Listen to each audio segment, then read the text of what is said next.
dal leen ak jàmm ami site internet Talibé Sonko TV li gën a fës ci bopp xabaar yi nag dañ koy door rek xibaar bi nga xamante ne rek moom moo daal di wàcc kii di conseil constitutionnel nag daal dinay annulé rek dàq bi nga xamante ne moom la président Macky Sall dàqoon jongante présidentielle yi ginnaaw juróom-ñaari charge yi nag la ñu daal di xam ne nañ nag lii di élection yi nag mënuñu koo amal ni ki ñaar fukki fan ak juróom ci weeru février bi ci mbir mu nu mel nag ña ngay sàkku ci ñi nga xamante ne ñoom ñooy autorités yi rek ñu daal di organiser ab date boo xamante ne rek date bu baax lay doon mu nekk nag ci nu mu gën a gaay waaye nag loi bi nga xamante ne rek moom moo ñeel boobule dérogation lañ ca daal di xam ne rek moo di disposition yi nga xamante ne daal dañ koy jël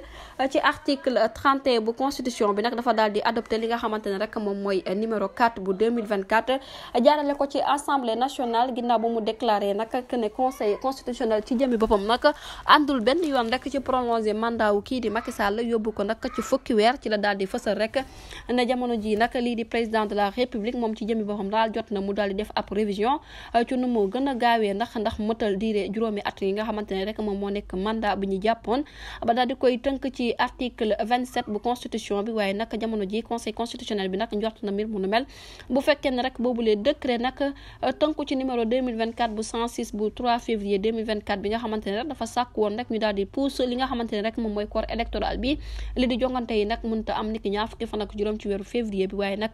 décision bu nu mel nag ñi ko annulé 17 sages nekk ca conseil constitutionnel mu nekk ab décision boo xamante ne rek suñu nattangooy Sénégal ñoom ñoo ko daal di fësal mu mel ni rek conseil constitutionnel nag daal dinay considéré que ne nag lii di élection présidentielle yi moom kenn mënul koo pousse waaye nag jot na rek ñu daal di ci tànn ab date boo xamante ne rek date bu initial lay doon ngir mën ko cee amal mu nekk nag décision bi nga xamante ne rek sages yi daal dinañ koy def di sàkku ci autorité rek ñu daal di koy amal ci nu mu gën a gaawee jërë ngeen jëf ci teewlu bi bu leen fàttee abonné bës cloche de notification ngir amaat yeneen i info.